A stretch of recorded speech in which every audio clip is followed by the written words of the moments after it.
Coucou, bienvenue pour cette vidéo. Aujourd'hui, je vais vous parler de 8 raisons qui causent la perte de cheveux. Je parle de perte et non casse. Avant que je puisse parler de la perte de cheveux qui est un phénomène qui peut être vraiment très stressant et traumatisant, je vais d'abord expliquer, afin que vous puissiez comprendre ces 8 raisons. Vous devez d'abord comprendre pourquoi est-ce que les cheveux tombent. Une seule réponse, DHT, qui veut dire dihydrotestosterone. Le DHT est l'hormone mâle le plus puissant. Il y a quelques semaines, j'avais fait une vidéo où je parlais du rapport du DHT et du minoxidil. Je vais poster la vidéo quelque part, comme ça, si vous êtes intéressé, vous pouvez aussi visionner cette vidéo parce qu'il y a beaucoup d'informations dedans. Comme je l'ai dit, le DHT est l'hormone mâle le plus puissant. C'est une forme très concentrée du testostérone. Bien que le testostérone est un hormone masculin, les femmes aussi en produisent. Et les hommes en ont besoin, c'est un hormone, qui est vraiment, dont on a besoin pour effectuer des fonctions vitales de notre corps. Les hommes ont besoin et utilisent plus de testostérone que les femmes. Le DHT est responsable des caractéristiques masculines telles que la barbe, moustache, beaucoup de poils sur le corps, le sex drive et l'agressivité chez les hommes. Les hommes ont besoin de seulement une petite quantité de DHT, bien que les femmes n'ont pas du tout besoin de DHT, notre corps peut en produire. Quand le corps a trop de testostérone, il enverra l'excédent au cuir chevelu pour qu'il soit stocké là-bas. Dans notre cuir chevelu, on a un enzyme très petit qu'on appelle 5-AR, c'est-à-dire le 5-alpha-réductase. Cet enzyme, quand il est combiné avec l'excédent de testostérone, il se combine et crée le DHT. Donc, pour avoir le DHT, on a besoin de excédent de testostérone et l'enzyme 5-AR. En fait, notre cuir chevelu va produire un effet d'allergie par rapport au DHT. Le DHT attaque les follicules pileux.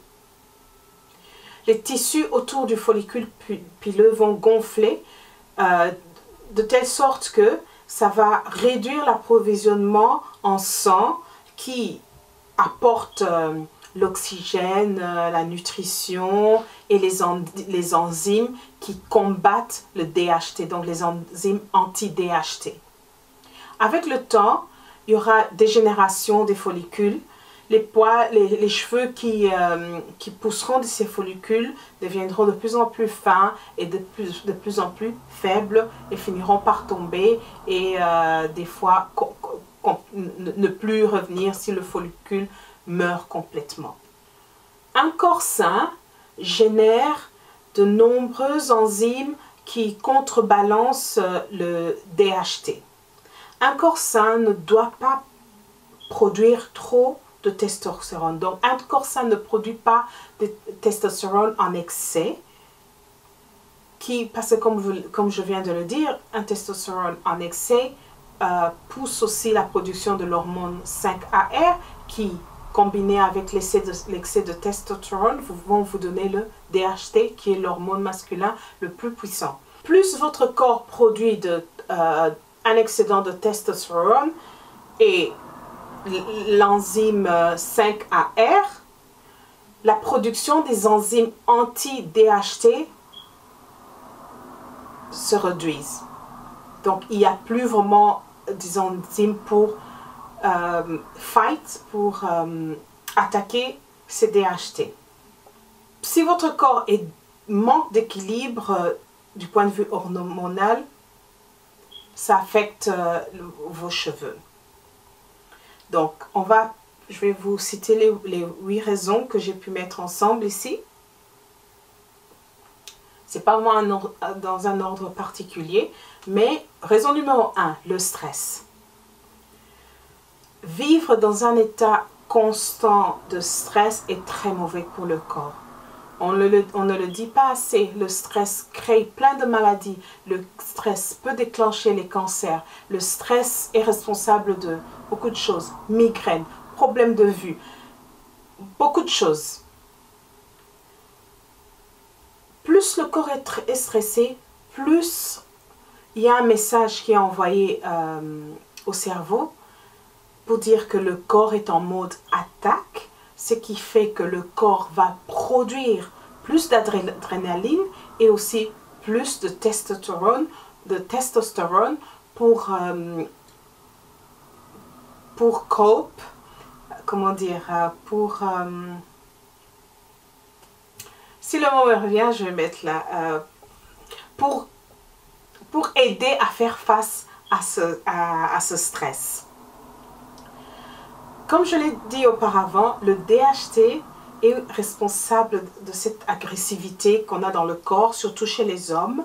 Donc, le corps va produire aussi plus de l'enzyme 5-AR pour prendre ces excédents de testostérone que le corps est en train de produire pour faire face au stress, et ça va produire ce DHT parce que c'est le DHT qui doit combattre ces attaques qu'on est en train de recevoir. Il est difficile de vivre dans un monde sans stress, mais on peut balancer, on peut un peu contrôler notre stress. On n'est pas supposé vivre dans un mode de stress constant. Lorsque le corps commence à produire des hormones pour nous aider à faire face au stress, quand le stress est terminé, le corps passe au repos. Donc, il a besoin de récupérer et comme ça, il pourra encore plus tard, si un autre stress se produit, produire ce qu'il a besoin pour faire face à ce stress. Et quand on met le corps constamment en position d'agressivité, donc DHT, on perd cet équilibre. Donc, plus on est stressé, plus on reste dans cet état constant de stress, plus le corps produit de DHT, plus il y a possibilité de perdre les cheveux. Donc, c'est un cercle vicieux. Numéro 2, l'alcool. L'excès d'alcool augmente le niveau de DHT dans notre corps. Beaucoup d'enzymes anti-DHT sont créées dans le foie, sont produits par le foie. Et le foie est aussi responsable pour la désintoxication de notre corps et éliminer l'alcool dans le système.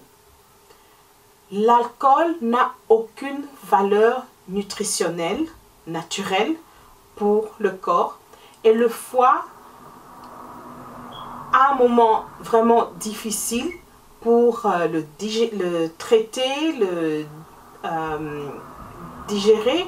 Donc, il se concentre, il met tous ses efforts pour se débarrasser de cet alcool qu'on a dans le système et néglige un peu, si je peux dire, la création, la production des enzymes anti-DHT. Conséquence, le DHT augmente et les cheveux tombent. Numéro 3, manque de sommeil. C'est important de dormir assez et de se reposer. Le corps a besoin de sommeil et un sommeil de bonne qualité, pas le genre de sommeil où on dort, on n'arrête pas de tourner à gauche à droite parce que la tête est pleine, on n'a pas fait le vide. Ça, c'est pas un sommeil de qualité. Non, le corps a besoin de sommeil pour se réparer. Vous devez donc vous assurer que vous dormez suffisamment pour permettre au corps de se guérir et de s'équilibrer. Numéro 5. Utilisation des produits capillaires qui ont un pH, qui n'ont pas un pH équilibré. L'un des signes que de vieillesse, en fait, est un manque d'hydrogène dans les tissus du corps, dans les cellules du corps. L'hydrogène est un élément essentiel et chez un être sain, c'est le troisième élément le plus abondant dans le corps. Avoir trop peu d'hydrogène crée un environnement acide. Quand notre corps est trop acide, il ne peut pas recevoir les nutriments, il n'arrive pas à consommer tous les nutriments, peu importe la quantité dont on prend, parce que le corps est très acide, il n'absorbe pas ces nutriments. Quand le corps a beaucoup d'hydrogène, il est alcalin ou basique, je crois qu'on dit, oui. Un environnement basique est un environnement équilibré. Notre sang est basique, est un environnement équilibré et essentiel à la création d'un environnement curatif. Je sais pas, je suis pas sûre là, de maintenir un environnement sain en fait, même sur notre cuir chevelu. Si vous utilisez surtout les shampoings qui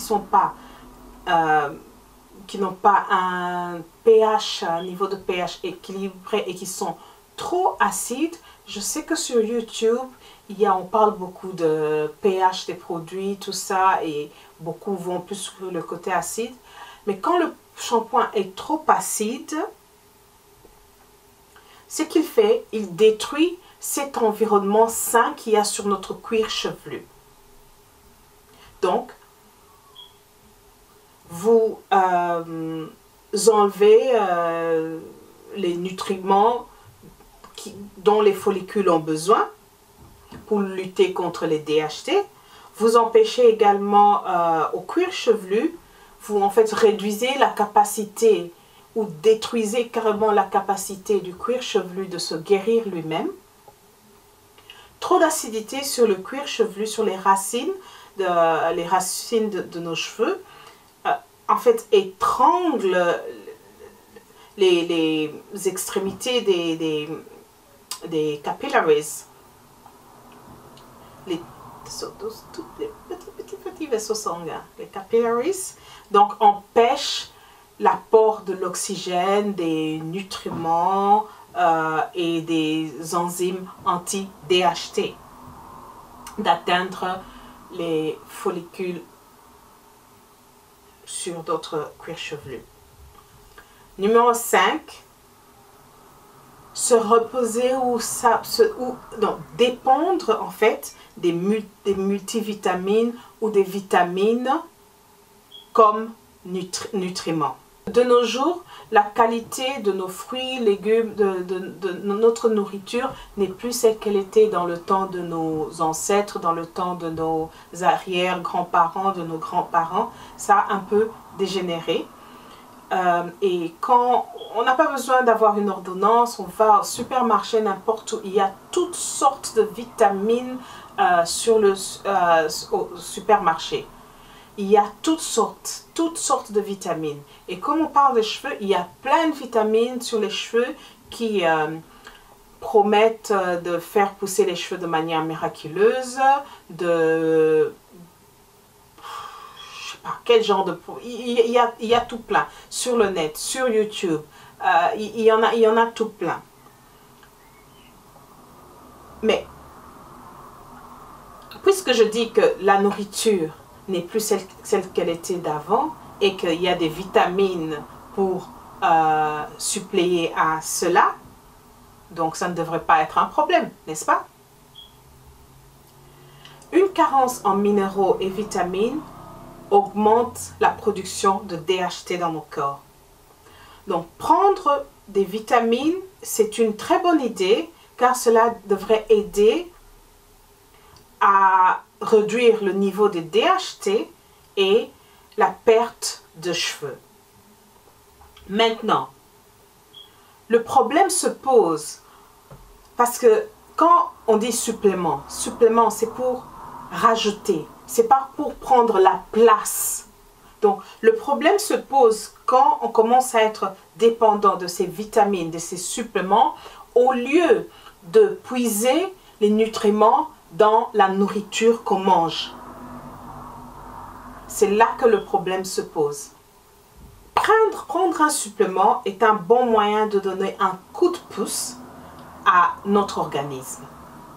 Aussi longtemps qu'on garde à l'esprit que ces suppléments ne sont pas là pour remplacer, comme j'ai dit, les nutriments qu'on obtient au travers de la nourriture, mais plutôt de rajouter. C'est que on n'arrive pas peut-être à avoir avec la nourriture, de rajouter cela. On ne peut pas passer ces journées à manger des burgers, des fries, des takeaway, en se disant oui, je vais prendre mes vitamines et ça va combler tout cela. Non, ça ne marche pas comme ça. Ça ne fonctionne pas comme ça. Vous voilez la face. Ça ne va pas marcher. Surtout quand il s'agit des cheveux. Parce que ce qui va se passer, ces vitamines vont aller dans les endroits les plus importants. Parce que quand on prend les nutriments, notre peau et le cuir chevelu, c'est de la peau. C'est le tout dernier à recevoir. Numéro 6. La règle. On vit dans un monde où tout est rapide. On veut que tout se fasse vraiment très rapide. Micro-ondes. On prend le téléphone, on appelle. La nourriture est là dans 10-15 minutes. On n'a pas besoin de faire d'efforts. Après une journée chargée de travail, on va dans le congélateur, on sort la nourriture déjà toute prête qu'on a acheté au supermarché il y a peut-être 6 mois. Et on réchauffe et on mange. Le problème avec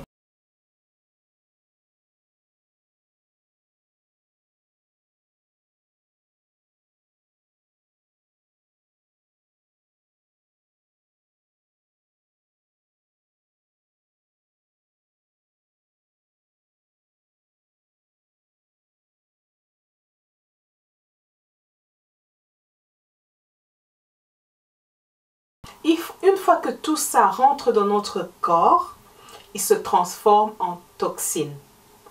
Le système ne sait pas vraiment quoi faire, comment deal avec ces toxines de manière efficace.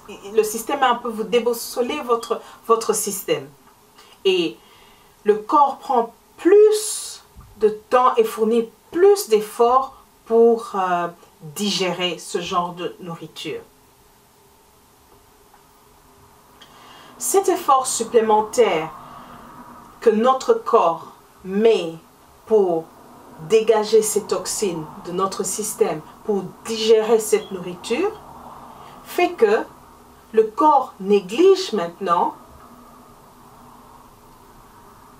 le processus de créer les enzymes anti-DHT, le processus de balancer les hormones dans notre corps. D'où on a encore plus de testostérone qui sont créés. Et quand il y a plus de testostérone, bien sûr, il y a l'enzyme 5-AR qui augmente aussi et qui vient se combiner avec le testostérone et ça crée notre grand ennemi pour la perte de cheveux qui est le DHT.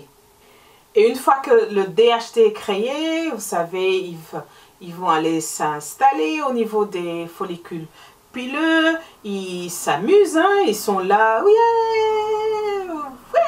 on nous a créé, on va aller faire notre job, on va aller détruire, et les cheveux qui tombent, et on stresse, et on commence à chercher toutes sortes de solutions pour cela. Raison numéro 7, la pollution.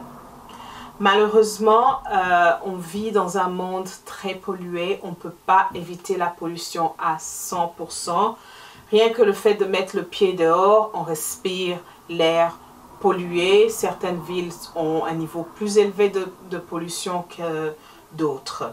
Et les pores qu'on a sur notre corps, sur notre peau, et n'oubliez pas, le cuir chevelu fait partie de la peau, ces pores agissent de deux manières. Font sortir les toxines et aussi absorbent. La même chose avec notre cuir chevelu.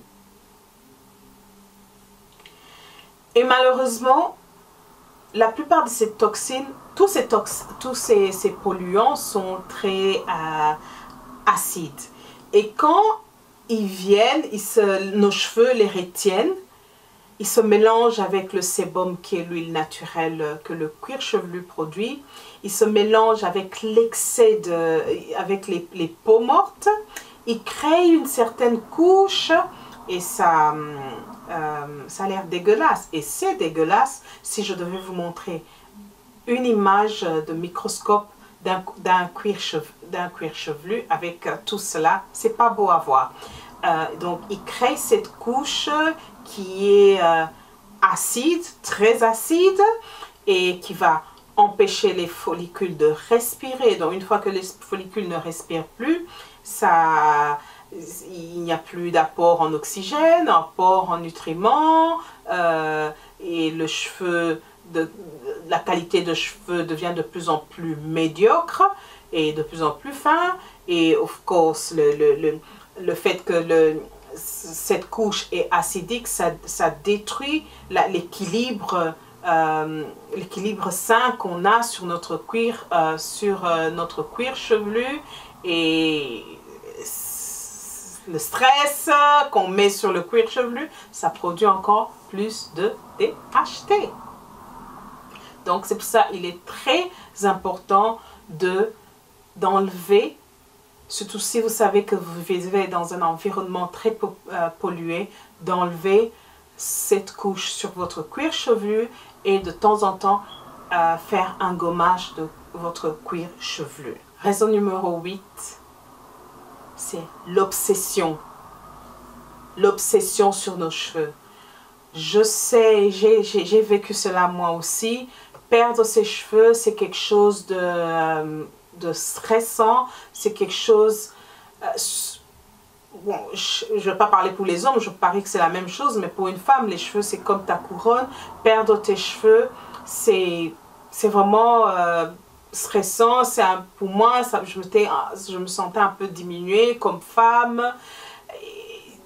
Mais, please, arrêtez, arrêtez, arrêtez, arrêtez. Je sais, je suis consciente que ce n'est pas facile, mais arrêtez d'être obsédé par la perte de cheveux. Arrêtez de chaque fois aller checker au miroir, voir la partie où il n'y a plus de cheveux, si ça a poussé, checker tous les 2 jours. Pas seulement la perte des cheveux, mais aussi la longueur des cheveux. Toutes les semaines, la tirer, est-ce que ça a poussé? Oui, c'est là. Oui, dans un mois, je dois atteindre en pit length. Dans un mois, je dois être là. Et en fait, vous créez un stress. Vous créez un stress. Et la manière dont le corps combat le stress, parce que le stress, c'est comme si on attaquait notre corps. Donc le corps doit pouvoir attaquer maintenant le stress en produisant plus d'adrénaline, plus de testostérone et augmenter la production du 5-AR qui va se combiner avec le testostérone pour créer le DHT, parce que le DHT, rappelez-vous, j'ai dit, c'est une hormone qui qui est responsable de l'agressivité. Donc, doit attaquer ce stress qui arrive pour que notre corps puisse survivre. Donc, arrêtez cela, arrêtez, sinon ça deviendra un cercle vicieux. Essayez de trouver des moyens de vous relaxer. Ça arrive, pourquoi c'est arrivé? Je vous ai donné quelques raisons. Certaines raisons peuvent être des raisons médicales qui ne sont pas ici. Et donc, du moment où vous cherchez une solution, et arrêtez aussi de courir à gauche, à droite, à peine vous avez commencé un traitement par ici, votre copine dit non, moi j'ai essayé ça et ça a marché, vous courez, vous allez acheter le produit, vous appliquez, et puis quelqu'un d'autre mentionne autre chose. Non, c'est pas comme ça que ça fonctionne. Et voir le problème qu'une personne a, ça peut paraître similaire, sans toutefois avoir les mêmes causes. Et vous ne pouvez pas traiter ça de la même manière. J'espère que cette vidéo a été très informative pour vous. Et si vous avez des commentaires, n'hésitez surtout pas à les mettre en bas. Et aussi, si vous avez des suggestions de vidéos, des sujets que vous voulez que je fasse sur la perte des cheveux, dites-le moi. Faites-moi des suggestions dans la boîte des commentaires et je les prendrai en compte. N'oubliez pas de liker la vidéo, de la partager parce que ça pourrait toujours aider quelqu'un. Et surtout, si vous n'êtes pas abonné à ma chaîne, abonnez-vous, comme ça vous n'allez pas rater d'autres vidéos sur la perte des cheveux. Merci beaucoup d'avoir visionné et à très bientôt. Bye bye!